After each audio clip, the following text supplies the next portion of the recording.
La mutuelle MGPS vous présente Santé 10. La mutuelle MGPS est à votre écoute au 05 90 41 15 80. MGPS, mutuelle en nous.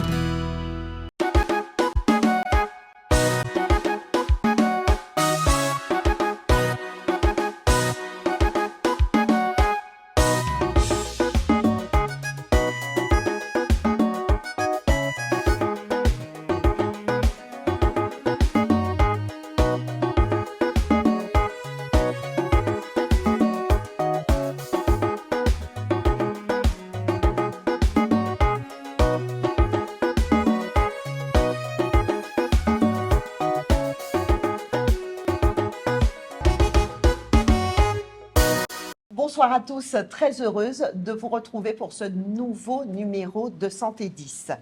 Nous nous sommes déplacés, nous sommes partis direction Basse-Terre, plus précisément 15 rue Périnon. Pourquoi? Eh bien, on va vous le dire dans un court instant. Votre thématique, nous allons parler de l'hypertension. Et nous allons en parler avec des professionnels de santé. Tout de suite, place aux invités.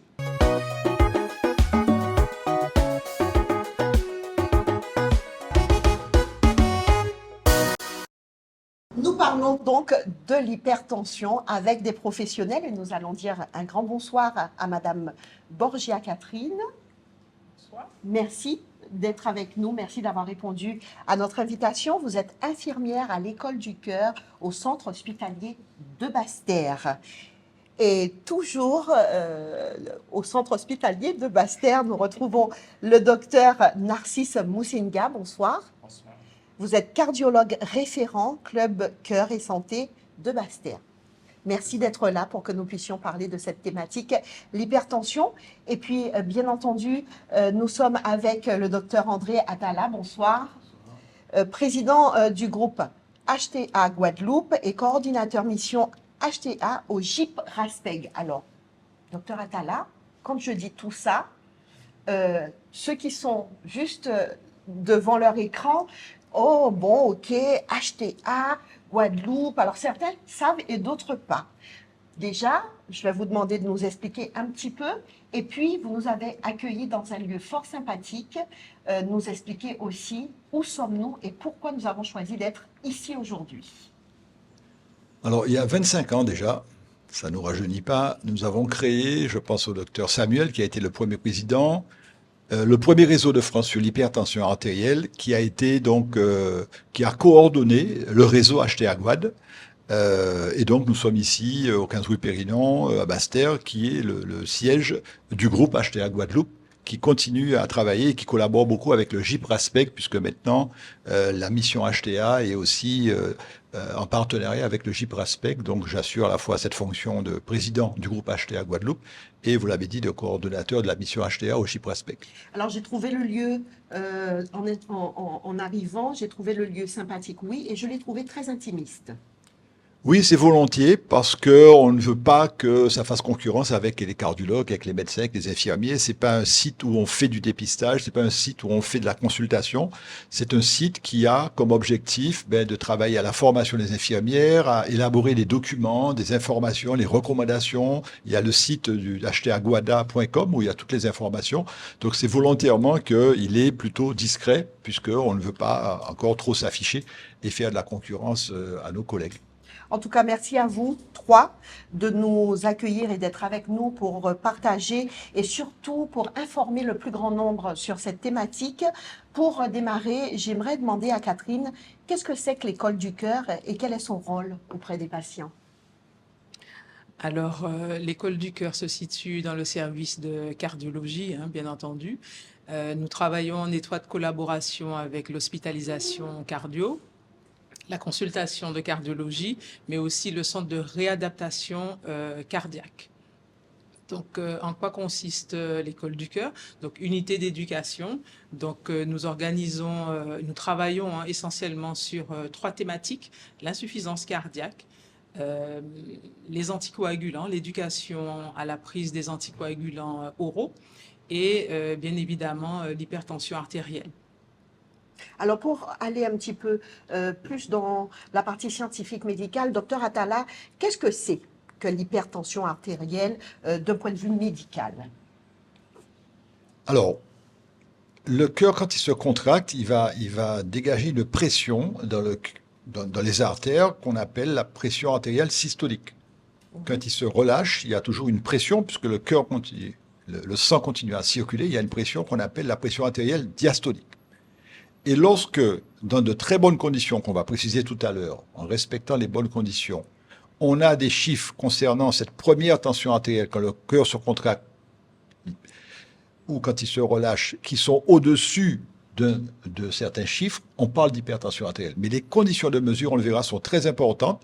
Et au-dessus de certains chiffres, pour la systolique, le premier chiffre, on va dire 140 mm, on va parler d'hypertension systolique. Au-dessus de 90 mm pour la diastolique, le deuxième chiffre, on parlera d'hypertension artérielle diastolique. Donc, la tension artérielle s'exprime par deux chiffres. Et au-dessus de certains chiffres, on va dire 140 pour le premier et 90 pour le deuxième, on parle d'hypertension artérielle. Très bien. Pourquoi l'hypertension est-elle si fréquente aujourd'hui? Alors, à partir de 20 ans, on a tous nos artères qui vieillissent. On n'y peut rien. Il y a un risque de voir son artère vieillir plus rapidement à cause des fameux facteurs de risque qu'on appelle les bourreaux du cœur, les bourreaux des artères. Et parmi tous ces facteurs de risque, il y a le diabète, l'hypertension, le cholestérol, l'obésité, la sédentarité. Il y a bien sûr l'hypertension, qui est un facteur de risque, qui fait du tort à ces artères et qui risque d'aboutir à ce qu'on appelle la maladie du siècle, l'artériosclérose. Et l'hypertension est le facteur de risque qui est le plus fréquent, pratiquement chez l'adulte. En Guadeloupe, on va dire, allez, 30% des adultes sont hypertendus. Mais ça ne concerne pas que la Guadeloupe, c'est un problème mondial. On a 10 millions d'hypertendus en France. Je vais profiter de ce qu'on vient de dire pour faire une petite transition et aller un peu plus loin avec le docteur Moussinga sur quels sont les comportements quotidiens qui favorisent l'hypertension.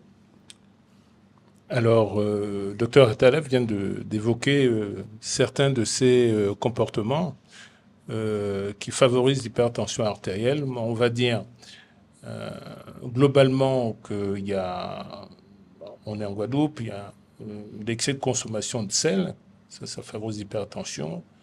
Il a évoqué l'inactivité, la sédentarité, c'est des situations qui, voilà. La prise de poids, voilà. La consommation d'alcool exagérée, c'est aussi des choses qui favorisent l'hypertension artérielle. Et puis, on ne va pas dire que c'est un comportement.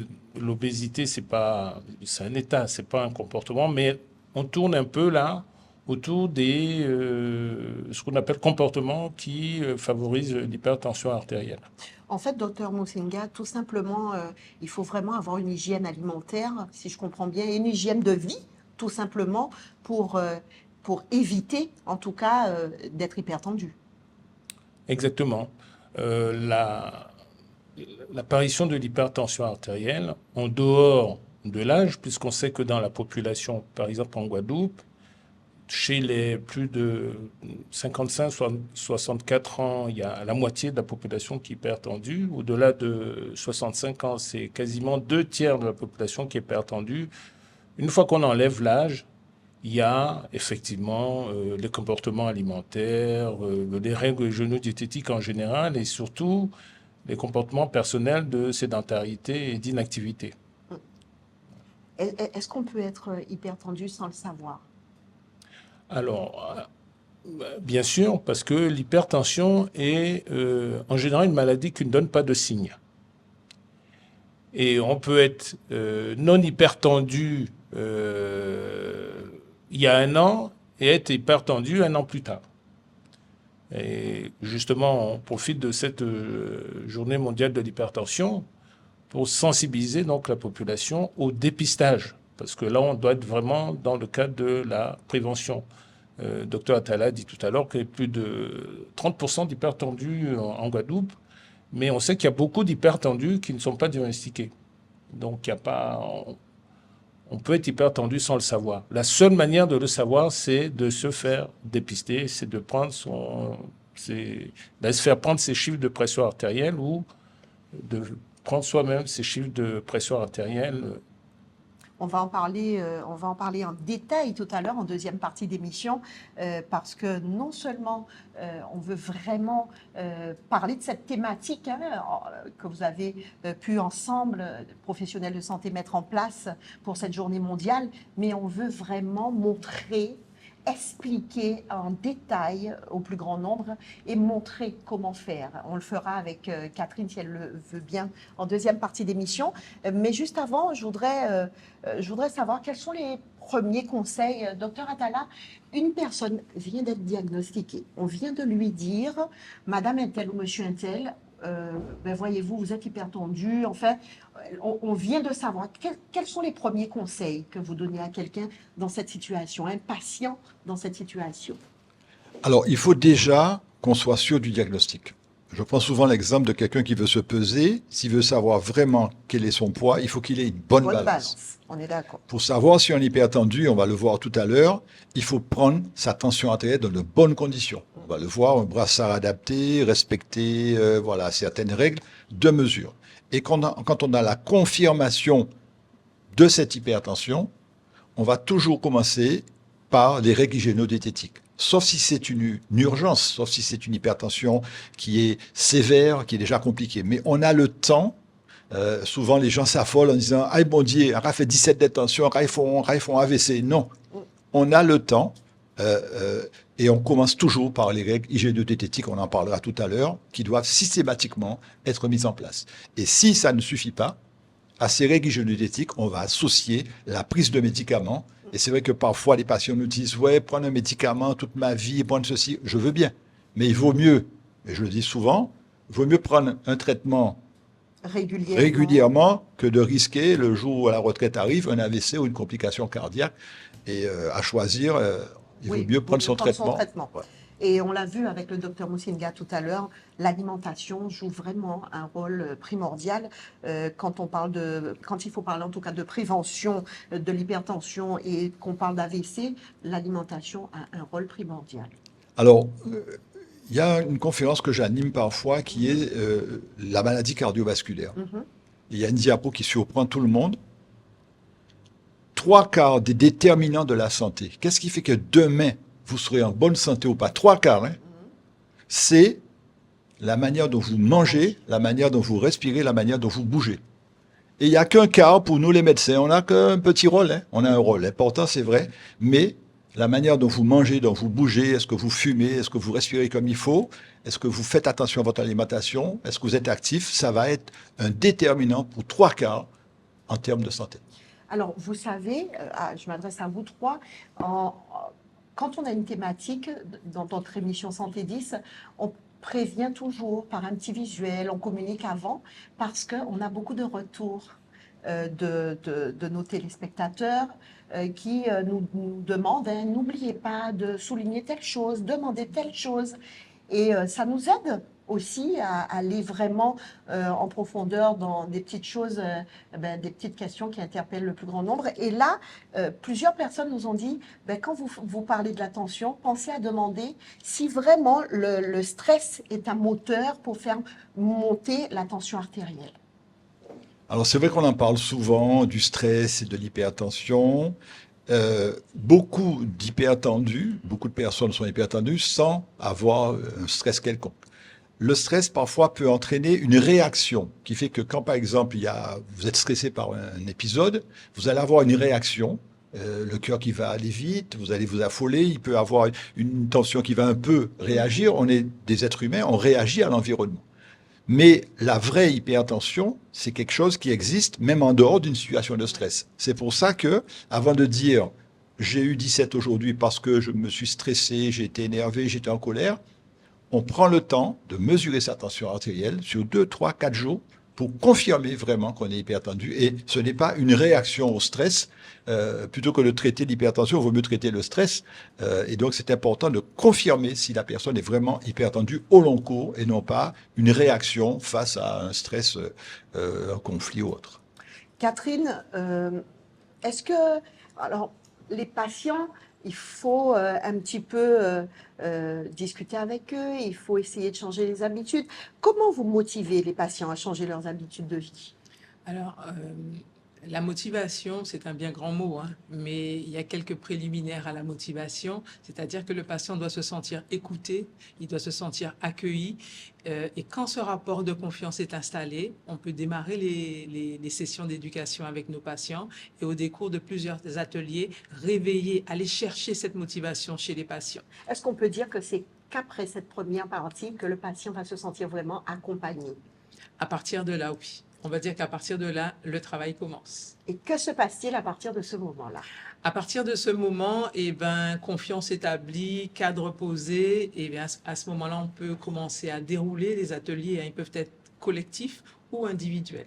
Donc, les patients, en l'occurrence hypertendus, se voient proposer chez nous au centre hospitalier de Basse-Terre et par le biais du réseau HTA Guad qui fait partie du GIPRASPEG, différentes séances, hein, d'éducation qui peuvent se faire soit au domicile, et c'est l'exemple que je vais vous donner, hein, de l'action éducative qu'on pose régulièrement, qui s'appelle l'automesure tensionnelle. J'en ferai la démonstration tout à l'heure. Et cette automesure tensionnelle, c'est vraiment un levier pour permettre un meilleur suivi du patient et un équilibre de cette tension qu'on surveille toute la vie. Alors, on va, en deuxième partie d'émission, on va vraiment s'arrêter sur cette partie, on va faire la démonstration, on va bien noter, on va bien expliquer à tout un chacun comment il faut faire. En attendant, moi, ce que je voudrais demander au docteur Moussinga, pourquoi l'hypertension augmente-t-elle autant les risques d'AVC? Alors, pourquoi l'hypertension augmente le risque d'AVC? L'AVC, c'est une maladie cardiovasculaire. C'est-à-dire, c'est une maladie qui est dans le réseau du cœur et de ses vaisseaux. On sait que dans les facteurs de risque, ils sont nombreux, l'hypertension, le diabète, le tabac. Et effectivement, l'hypertension a une préférence dans ses organes cibles, c'est-à-dire là où elle a le plus d'impact, le cerveau. Alors, pourquoi? On ne sait pas, mais on sait que ça donne aussi une insuffisance rénale, ça peut donner une insuffisance cardiaque.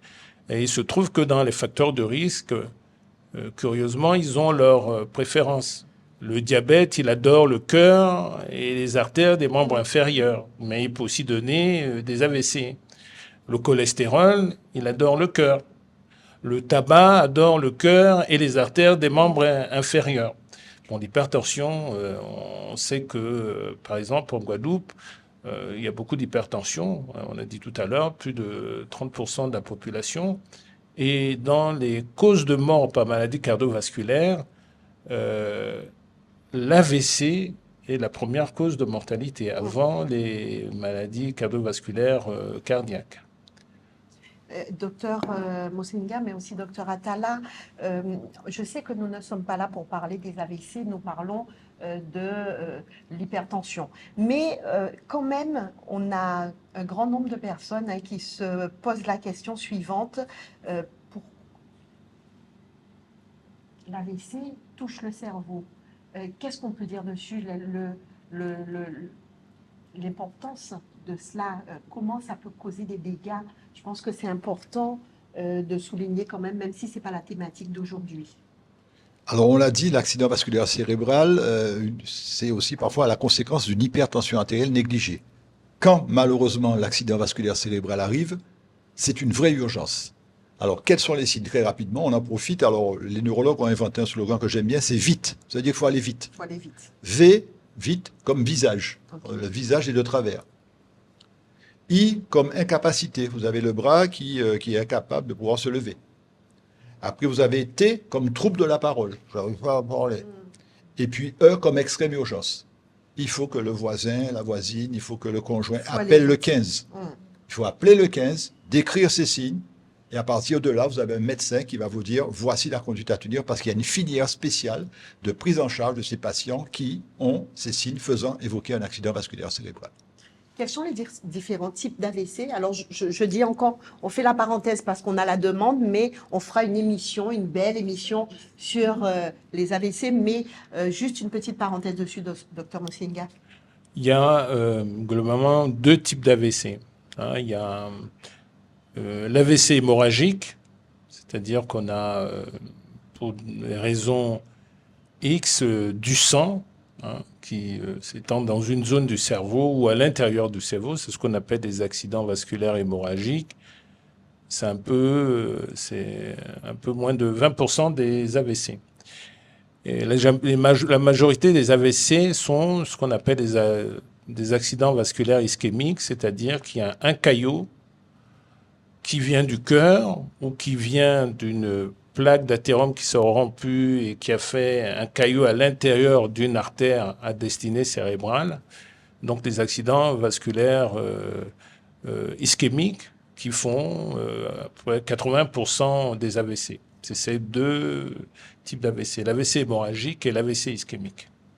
À partir de quand décide-t-on de mettre un patient sous traitement, un patient hypertendu? Je reviens sur notre thématique.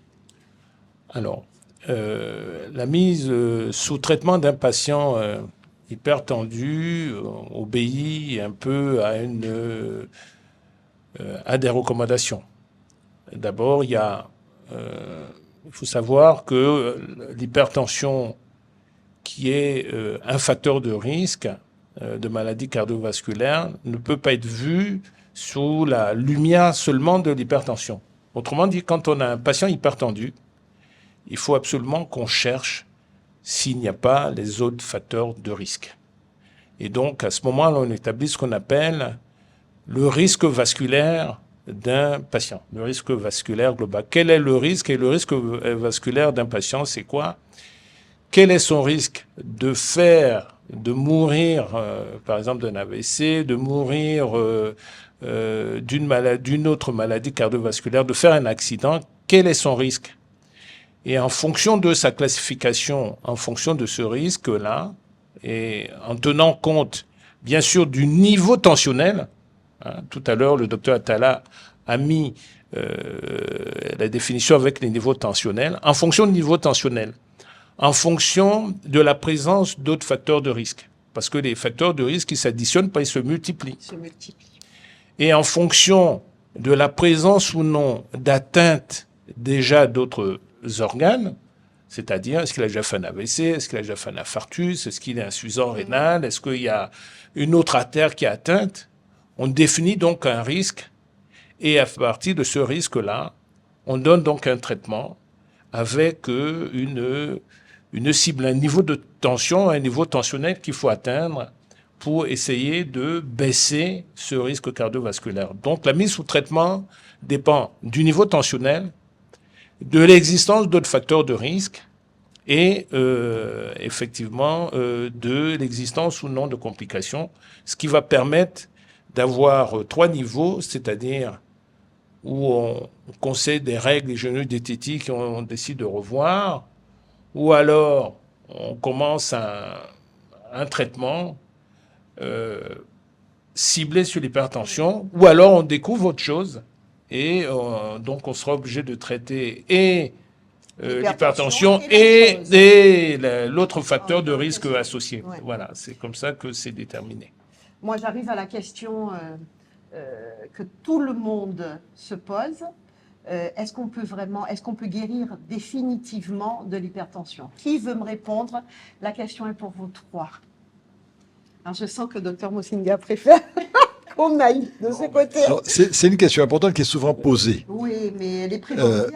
C'est sûr, mais l'important pour nous, cardiologues, hypertensiologues, c'est qu'au long cours, la tension artérielle prise par le médecin dans de bonnes conditions soit inférieure à 140 et 90, ou en automesure, on le verra tout à l'heure, inférieure à 135-85.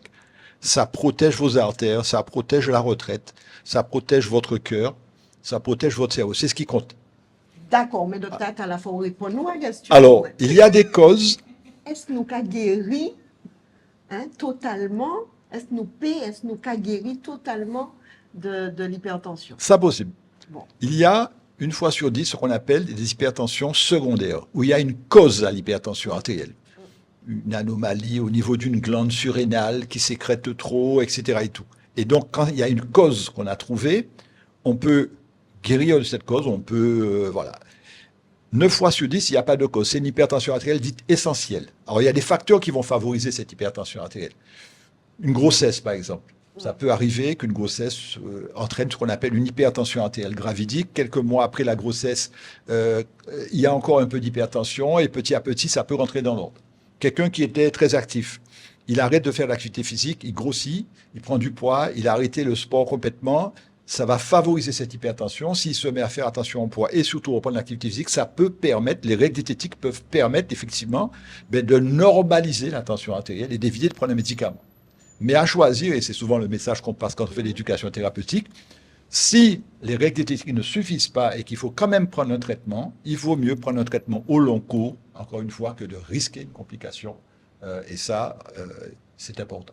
Très bien. Alors, nous arrivons à la fin de notre première partie. Nous allons marquer une courte pause et revenir ensuite avec Catherine. Parce que Catherine a beaucoup de choses à nous dire, mais en plus, elle aura beaucoup de choses à nous montrer. On se retrouve dans un court instant.